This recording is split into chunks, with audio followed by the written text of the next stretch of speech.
இருக்கிறாங்களோ அவங்களுக்கு மட்டும்தான் இந்த வாய்ப்பு வழங்கப்படுமே ஒழிய அரசு பள்ளிகளில் கொடுக்கப்படும் வாய்ப்பு எல்லோருக்குமான வாய்ப்பு வந்து அங்க கிடைக்காது. அதோட இப்ப வந்து நீங்க குழந்தைகளுக்கு ஏதாவது அரசு பள்ளிக்கு ஏதாவது நீங்க செலவு செய்யணுமா?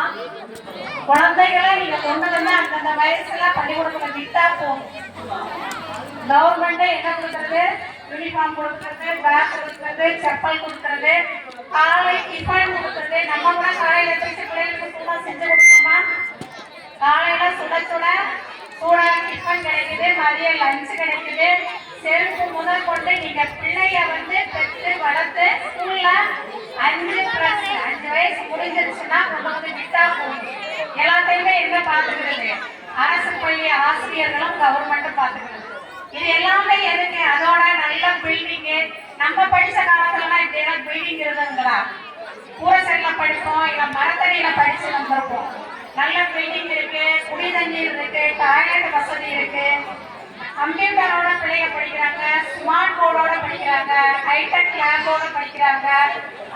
நீங்க மெட்ரிகுலேஷன்ல கிடைக்கிற அனைத்து வாய்ப்புகளும் வந்து அரசு பள்ளிக்கு கிடைக்குது. இதை நீங்க செலவில்லாம உங்க பிள்ளைகளுக்கு வந்து பயன்படுத்திக்க அப்படிங்கறதான் இந்த நேரத்தில் கேட்டுக்கிறேன். அதோட இந்த பள்ளியை பொறுத்த மட்டும் சிறந்த பள்ளி, நல்லா ஒர்க் பண்ணக்கூடிய, ஈடு இல்லாமல் ஒர்க் பண்ணக்கூடிய தலைமை ஆசிரியர் அப்படின்னு இப்ப சமீபத்துல அவார்டு வாங்கின பள்ளியா இருக்குது. இந்த வளங்கள் எல்லாமே யாருக்காக? உங்க குழந்தைகளுக்காக தான். அதை நல்ல விதமா பயன்படுத்திக்கிட்டு நீங்களும் உங்க குழந்தைகளும் பயனடைஞ்சுக்கணும்னு கேட்டுட்டு முடிச்சு. தேங்க்யூ.